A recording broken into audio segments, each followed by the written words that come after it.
Good morning everyone. So আজকে না ভাবলাম তোমাদের সাথে শেয়ার করা যাক যে আমি সারাদিনে কী খাই।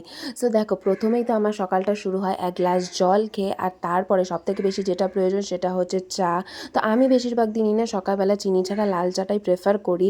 কোনো সময় লেবু চা, আদা চা বা গোলমরিচ দিয়ে চা। তো সেটাই ছিল আজকে সকালে, আর সাথে ছিল সিঙ্গারা। এবার অনেকেই দেখে ভাববে যে এত আনহেলদি সকাল সকাল কে খায়। তো মাঝে মধ্যে একটু আনহেলদি খাওয়াই যায়, তাই না বলো? আর অ্যাকচুয়ালি কী হয়েছিল, আগের দিন মামি আমাদের বাড়িতে এসেছিলো অনেকগুলো সিঙ্গারা নিয়ে, যেগুলো সব খাওয়াই হয়নি। তাই ভাবলাম কেননা সকালবেলায় চা আর সিঙ্গারা খাওয়া যাক।